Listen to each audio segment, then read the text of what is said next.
day everyone, this is Edward Duque from Honda Cars Kainta. And today mag-release tayo ng Honda BR-V na crystal black na S-Variant. So ngayon medyo ginabi yung kliyente natin kasi alas 4 ko na sila pinapunta para hindi na sila maghintay dito since medyo in-on the spot ko yung pag-release ng unit. So ito, na-check ko naman na okay naman na yung unit. Pakabit siya ng ng door visor. Yan. So okay naman, na-check naman na natin yung unit. Yan, si Boss Mark nagtitint. Si Emil umalis na? Ha? Umalis na sila, Emil? Umuwi na? So yun, umuwi na yun natin. So ang client natin gusto niya ng silver pero wala, black na lang yung stock. Kasi medyo may chances kasi na from 2023 may transition to 2024. So medyo wala nang stock na yung gustong unit ng client natin. So ginawa ko, kinonvert na lang since maganda naman talaga din yung black. Ano din naman yung black, hindi naman siya pangit na kulay. Tingnan natin, pinaayos natin. So yan, may mga ganito lang kasi, pero pupunasan natin yan after kasi kinakabitan pa ng ni Sir Mark ng tint. So mamaya samahan niyo ako, i-demo natin to. Nakapagpirma na yung kliyente, okay naman na, for routing na lang din, tapos ito na lang. So yung unit na lang, nakapagbayad na rin yung tayo. So wala, yung gagawin namin, so ito na lang, mag-demo na lang, tapos antayin na lang na matapos yung mga tint. Pero mukhang na umpisa naman na Sir Mark. So samahan niyo ako mamaya guys.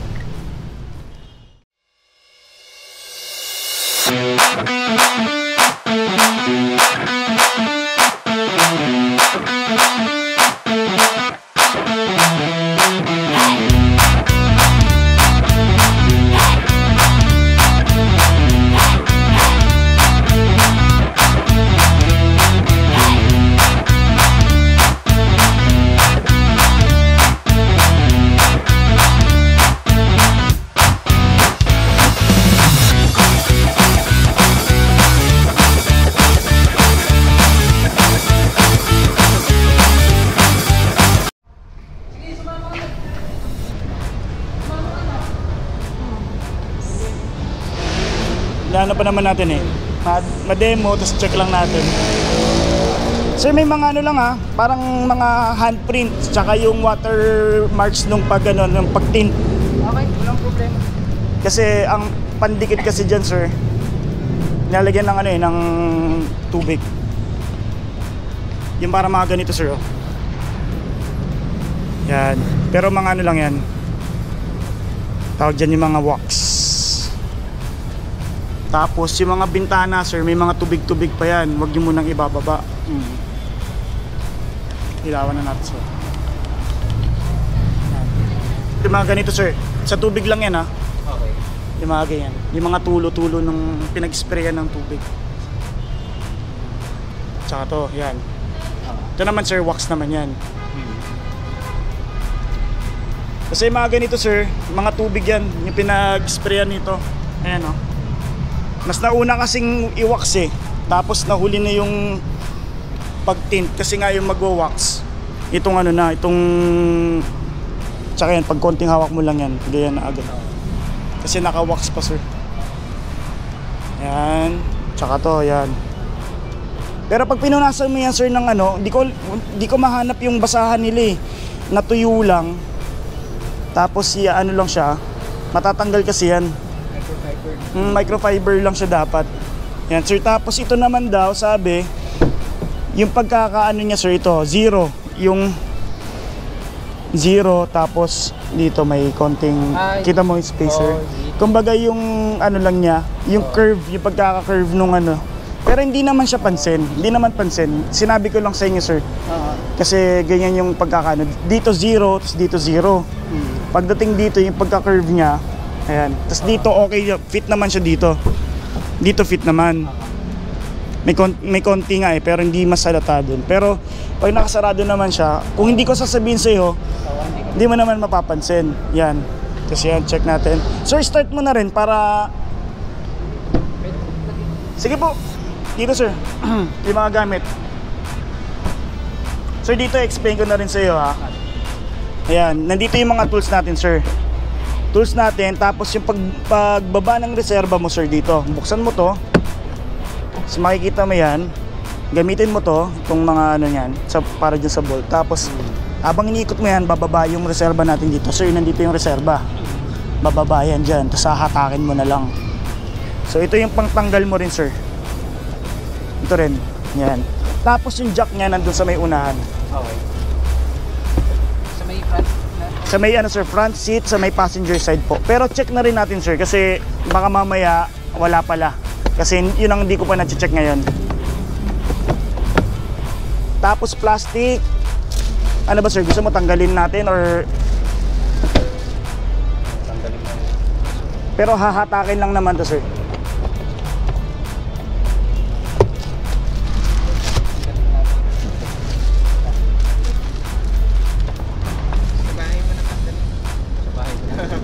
Hahatakin lang naman yan sir. Wala naman siyang special na ano. Hatakin mo lang na ganyan yan no. Uhubarin mo lang yan dyan lahat. Tapos sige sir, lagay mo muna dyan lahat.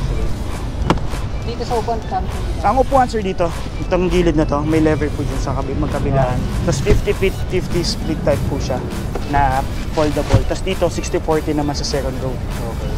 So dyan yan. Yan lang naman sir, hahatakin mo lang yan. Tapos dito may tali yan. May tali siya para kung gusto mong fold ng ganyan. Sige sir, lahat ng bag nyo, ano yun na lang doon sir.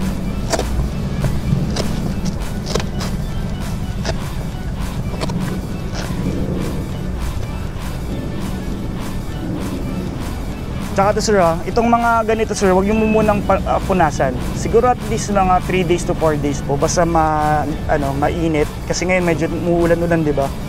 May mga tubig-tubig pa kasi yan. Once na pinunasan mo kasi yan, madidislocate yung mismong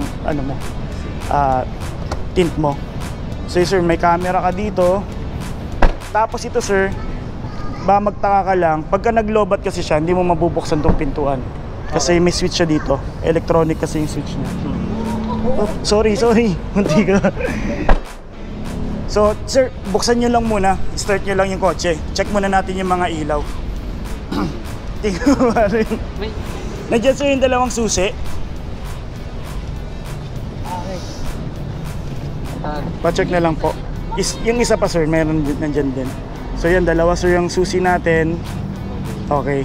Mamaya, i-demo ko rin sa inyo yung remote engine start.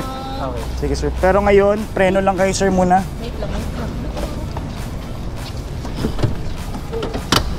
Preno, and then push start. Isang click lang sir, hintayin mo lang. Tapos buksan mo sir lahat ng ilaw.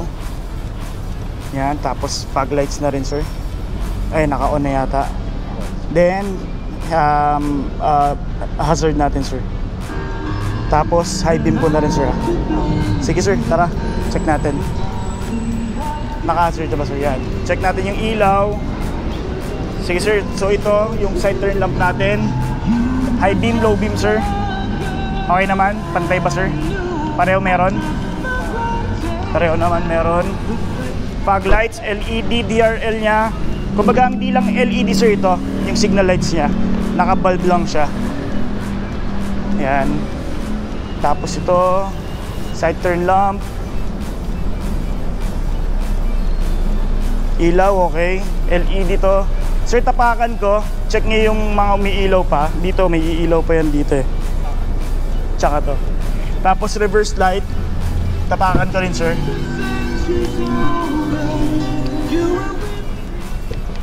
May ilaw sir? Sige sir, kahit pa.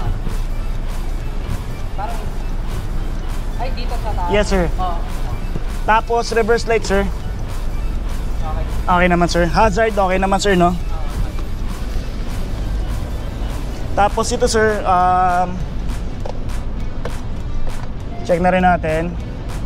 Remote engine start sir. So, yung ano sir, yung susi, nandito ba? Remote engine start sir, ito yung pag nasa labas ka. Kapag nasa labas ka, nasa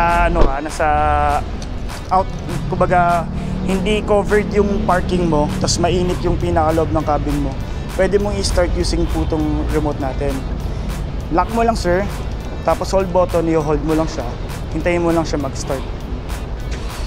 So yan, pag nag-start siya, ang purpose lang po talaga niya, palamigin lang or magbubukas lang yung aircon niya. Pero hindi mo siya pwedeng i-drive na naka-remote engine start. Kasi pag sir, pag chinek niyo po dito, lahat sir nakapatay lahat ng mga accessories niya. So, tapos ito sir, yan bubukas lang yung aircon mo dito. Check ko lang dito sir ha. Check mo na rin dito sir kung kung gumagana. Yan sir, check yung second row sir. Gumagana naman sir, no? Okay po. Tapos ito sir, pagka pinindot mo yung shift knob niya, itong shift knob niya, mamamatay lang siya. Okay. Yan. Tapos sir, upo ka dito.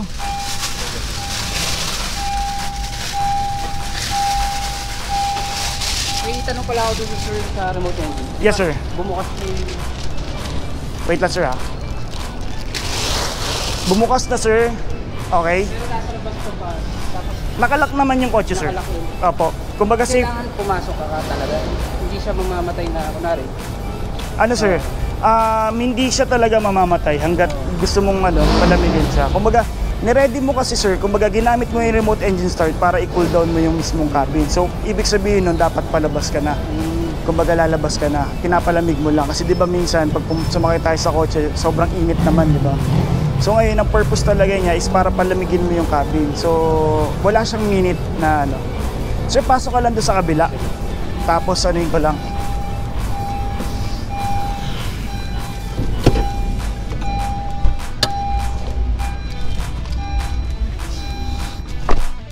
Yun, start lang natin sir. Okay. Dito. So yan. Ito ang kinagandahan dito sir. Tapos pag nagmadali ka naman, pwede mo siya max cool. Pag nag-max cool ka kasi, lahat yan magma-max. Okay. Para mapalamig mo. Kung nagmamadali ka, tapos mainit yung cabin mo. Pero kung hindi naman, yan. Control mo lang yung ganyan. Tapos dito sir, button siya. Button yung sa vent niya or sa mismong fan. Tapos dito naman sir, yung sa thermostat natin or yung pinaka-temperature kung pababa sir. Ibig sabihin yan, painit. The more na mas madaming yung pinaka-blue natin sir, tumodo, ibig sabihin yun yung palamig. Sir, air circulator natin, laging maganda nakailaw siya or naka-on siya kasi yan yung humihigop ng sa labas ng amoy sa labas. So yung pinaka-cabin mo, pag nakabukas kasi siya, mas dumudumi agad. So namamaho din sir mismo yung loob ng kotse natin. So maganda, naka-on lang siya. Kasi ito, pag ginanyan mo siya, maamoy mo, yes sir, maamoy mo yung labas. Tapos front sir, ito, yung front vent natin. Rear natin, yung rear defogger. Iwasan mong lagi naka-on tong rear defogger natin, lalo na pagtanghaling tapat sir. Ginagamit lang siya pag nagpa-fog yung likod mo. So ito naman kasi, pagka tanghaling tapat sir, umiinit kasi yung mga linya dun sa likod. So may tendency pwede mabasag yung mismong glass natin. Yung sobrang init niya kasi. Tapos yung mode sir, mode ibig sabihin kung gusto mo dito lang sa ibabaw yung sa front or dito yung vent or sa ilalim yung vent. Max cool, yun yung magma-max lahat. AC on off ng aircon natin, yung lamig.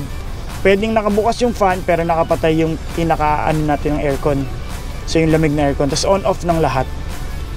Yan sir. Okay. Pero ito sir, may sariling switch yung sa likod mo. Okay. Kaya hindi to sumasabay. Yan sir. Tapos may sarili din siyang evaporator din sa likod. May rin to, may sariling thermostat. Wala siyang sariling thermostat sir. Ang thermostat niya dito talaga sa Dito lang din. So, Yes, sir. pero hindi siya naka-relay dito. Pagka in-off mo dito, hindi lang siya namamatay. Opo, hindi lang mamamatay yung fan sir. Pero may sarili to sir, parang evaporator katulad dito. Pero ang evaporator ko sa unahan mas malaki. Dito kasi mas maliit. Kumbaga mas malamig ang aircon talaga dito sa harap compare dito sa likod. Kasi to sir, yung sa likod, support siya para dun sa may third row natin. Sige. Kasi dito sa second row, ito pa rin na magpapalamig. Then dito sir, mag-start tayo dito. Ito yung left and right po. Yan yung sa adjustment ng side mirror natin. Yan. Yan. Tapos pero ikaw na mag-set niya mamaya sir. Yan, central lock natin ito. On-off ng lock. Yan. Tapos sa window. So i-lock mo muna sir para hindi niya mabuksan. Pero ikaw makakabukas ka dito sir. Mabubuksan mo. So ingatan mo muna sir. Tapos yung tint natin sir, 3M tint. Saan ba yung mga tapak? Ang hirapan natin lalo na paggabi. Pero may makikita ka dyan, parang may mga 3M. Hindi ko lang makita. Na ano lang ako. Pero may makikita ka dyan, parang may mga dots sir ng ano. 3M tint na medium sir. So ito, ayan sir, tingnan mo. Pansinin mo sir. Ayan. Sa labas, maliwanag pa rin, di ba? So hindi siya madilim. Hindi kakita dito sa loob, pero yung sa labas sir, yan, kitang-kita mo. Kasi nilagay natin to sir para safe sa'yo, safe sa magdadrive. Kasi hindi ka pa naman ganun totally sanay na sanay magdrive. Tapos dito sir, yung vehicle stability assist natin. Yan yung para hindi ka mag-oversteering tsaka understeering. Kumbaga tutulungan niya, anti-skid din yung vehicle stability assist natin sir. Tapos dito, on-off ng mga ilaw natin. Basic lang din naman sir. Tapos dito naman yung wipers natin. Tapos yung sir, rear wipers din natin nandyan sir.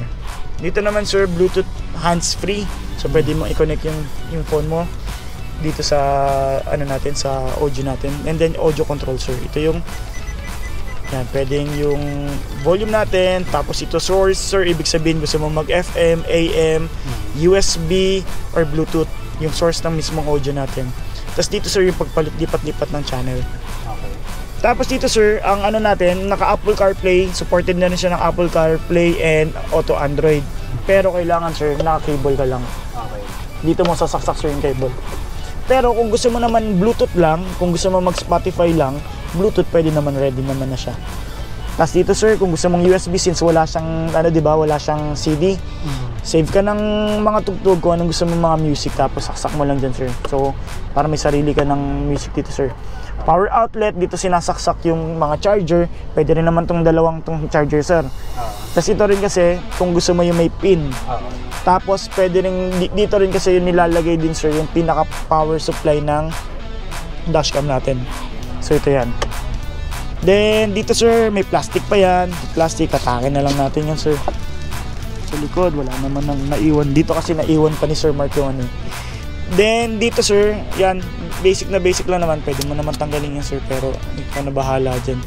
Yan, basic lang to sir. Radio, Bluetooth, yung Bluetooth nyo, or telephone sir. Yung telephone naman natin. Tapos ano ba sir, naka-Apple ka? Pag naka-Apple ka sir, cable lang. Tapos meron nakalagay dun sir na Apple CarPlay. Pindutin mo yung Apple CarPlay, connect to car po. So magko-connect to cable siya. Lahat naman supported naman yun sir. Anong Apple nyo sir? iPhone ano? iPhone 12 oh. Pasok pa rin yan dito sir. Kahit nga yung mga luma sir, pasok pa rin. Basta original cable.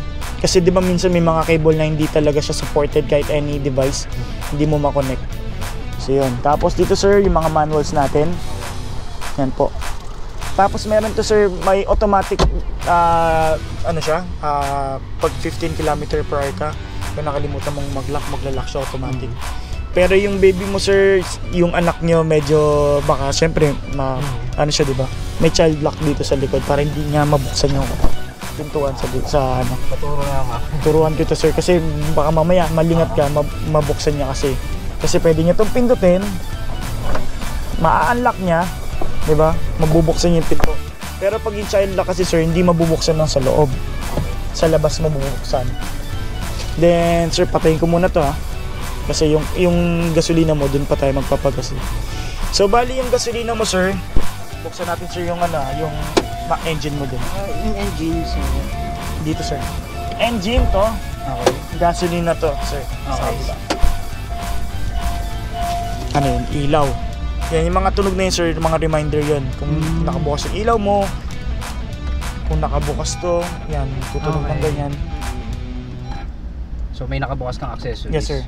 Tapos ito sir, may ano, may camera na siya. May camera na to. Wait lang. Ayan.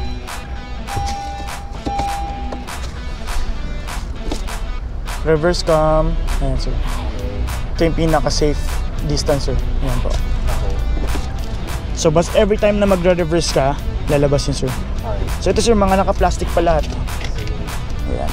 Patayin lang natin muna. Off. Off. Susi mo sir. Ayan. Dito yan sir, dito. Para hindi nagnginginig sir, nakaganito yan dito.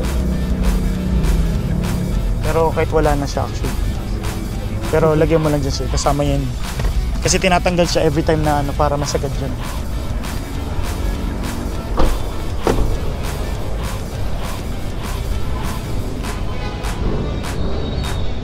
Tapos sir, ito, yung sa lock natin, ito yung child lock.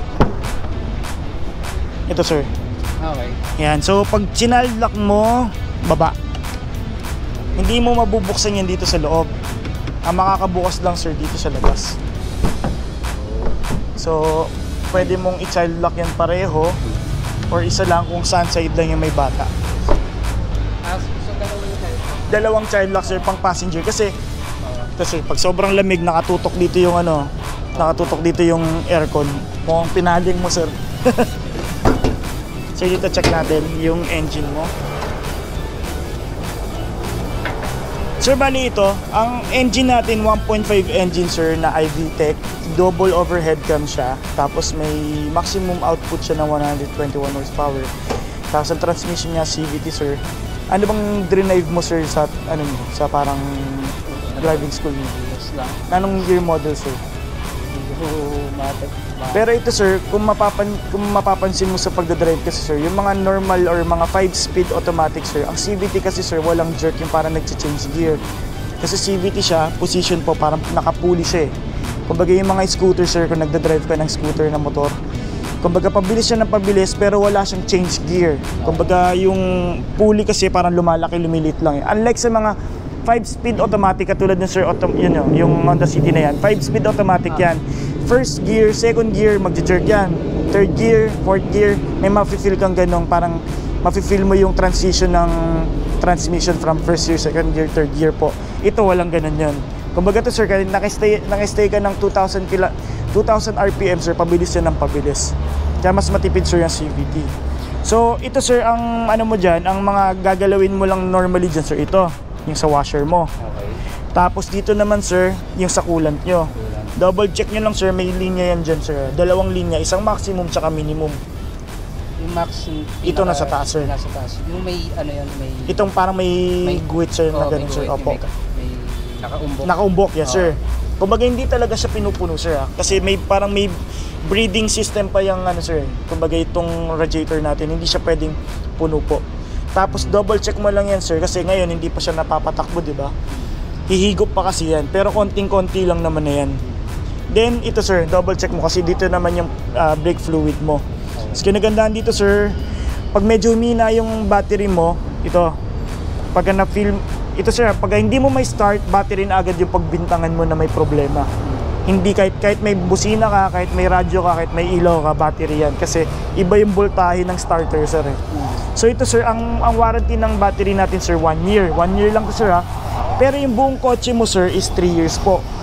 3 years or 100,000 kilometers, whichever comes first. Pero hindi mo ma-reach for 3 years po yung 100,000. Kasi unless lagi kang long drive. Kasi work from home ka lang naman lagi. Malamang sa malamang, mababa lang yung milyahe ng sasakyan mo. Pero ito sir, abangan mo to lagi. Siguro pagdating sir, may 1 year warranty siya, di ba? Pag approaching ka na ng 1 year, mafe-feel mo na to. Tas fuse box mo sir, pag mga nawalan ka ng busina, nawalan ka ng ilaw, to sir, pwede mong i-check dito. Pero pag once na may problema ka sir, maganda, pasok mo na sa kasa. Huwag ka muna mag-DIY, lalo na kung Ito sir, yung mga ganyan sir, quality check yan. So mga na-quality check, yung mga na yan sir. Yan kasi, kunwari, yung mga pag yan sir, mga nagalaw na yan, mabuvoid ang warranty mo. Kasi yan sir, hindi na magtatapat yung mga, pag tinanggal mo yung mga na yan, mga bolt na yan, mawawala na yan sir sa linya. So pwede ma-void yung warranty mo. Tapos yung ang warranty naman natin sir, first 1,000 or first check up mo sir, first 1,000 sir ha, yun lang lagi isipin mo, or first month mo, check up mo sir dito, libre yun. Tapos after nun sir, every 6 months ka na, or every 10,000. Pero isipin mo sir yung 6 months. Kasi yung 10,000 nga, since yung trabaho mo sir, hindi ka naman laging umaalis, work from home ka lang lagi, mababa talaga yung milyahe mo. So kahit hindi mo siya mag-aanong ginagamit sir, basta 6 months, kasi may warranty tayong sinusunod sir. Pag hindi mo sinunod kasi yung every 6 months mo, mabuvoid yung warranty mo. Tapos after nung warranty natin, depende sir kung anong isasuggest sa inyo ni SA or yung service advisor natin. Kaya sir, every year ka na lang, mag 10,000 ka na, mag 20,000 a year na lang tayo kasi hindi mo naman na-reach. So may mga pwede silang i-advise sa inyo, like yung quality ng oil, yun ang gagamitin mo for 20,000. Pero ngayon sir, ang tandaan mo, every 6 months, pero ang una mong maintenance is 1,000 sir, or first month po. Then, dito sir, naka-ABS, yung tumutulong tubig sir, nandito yan, ito. So, yung tumutulong tubig yan. Ito sir kasi yung nagpapalamig eh. So, yan yung ano sir, sa aircon kasi. Yan yung, kumbaga, di ba yung aircon natin sa bahay may tumutulo sir. Kumbaga, ito yan sir. Yan yung parang kala mo nag-yellow or nagtutubig. Pero sa ngayon sir, ang check mo lang lagi itong tatlong yan. Lalo na to, yung sa preno kasi yan sir. Computer box natin, ito sir, in case na biglang inabot ka ng baha, tanggalin mo to. Or naka-warranty, ano ka naman, naka-insurance ka naman. Kahit pabayaan mo na siya, covered naman yan. Tapos, sir, may question ka pa dito? Dito yung Sa radiator natin, sir, hindi distilled, yes, sir, kung wala ka talagang coolant, sir. Pero, ano to, sir, purong coolant kasi siya. hindi pa yung Kasi pwedeng distill, sir, pwedeng distill. Kasi pag kunwari, nasa isang lugar ka na wala kang mapagbibilan ng Honda na coolant, pwedeng distill, sir. Wag mineral water, wag yung mga ano. Basta distill doon, sir, pwede mong haluan yan. cider dito. Dito talaga, sir.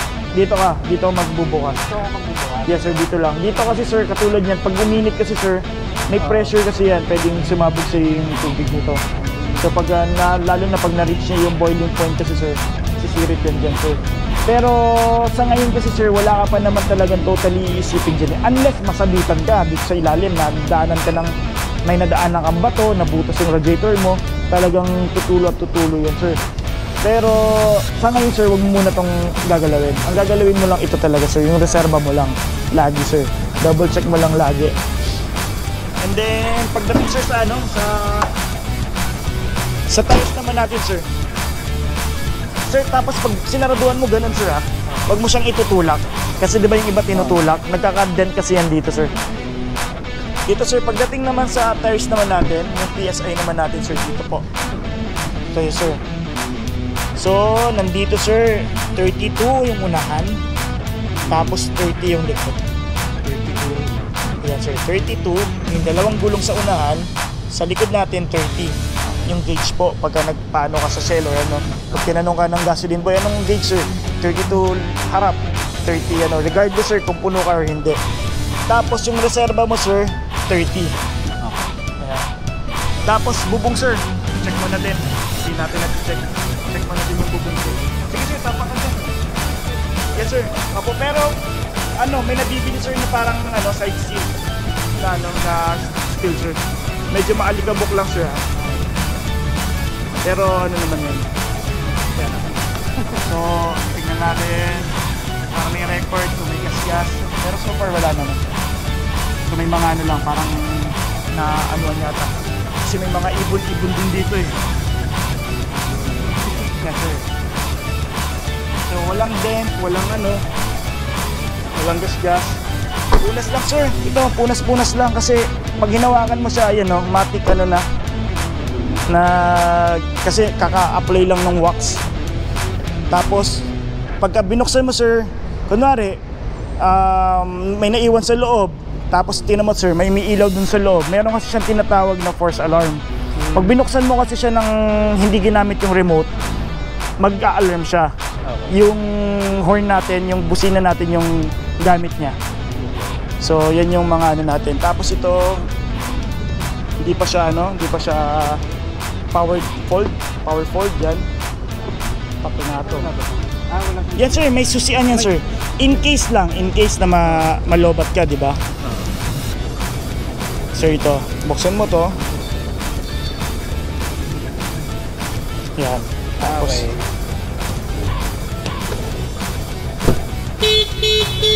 yan yung force alarm, sir. Sabihin na natin kunwari nakalock siya sa labas, tapos binasag siya, binuksan siya sa ano. Kumbaga ito kasi in-unlock mo siya without using yung remote mo. So yun yung ano niya, hindi siya katulad ng ibang mga alarm, sir. Yung ibang alarm kasi, 'di ba? May dumaan lang na motor, may sumanda lang na bata, mag-a-alarm na siya, medyo istorbo sa kapitbahay. Ito kasi ang force alarm kasi once na makapasok na talaga yung magnanakaw or kung sino man magbubukas niya, sir. So yan, baka may mga question ka pa, sir.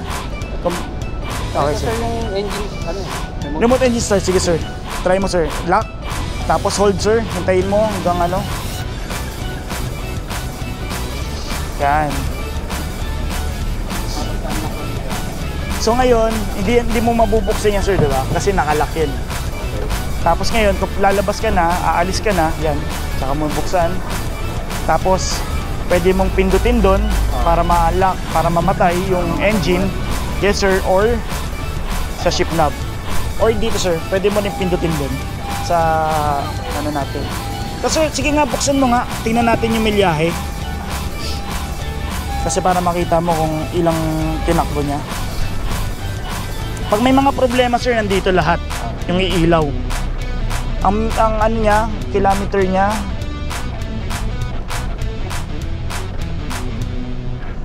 13 kilometers, sir. So, but ano pa? Ano pa? Kasi ang nagre-range yan mga ganyan, 12, 11, 13, 10, depende, sir, sa ano. May plastic pa dito, yung sidings.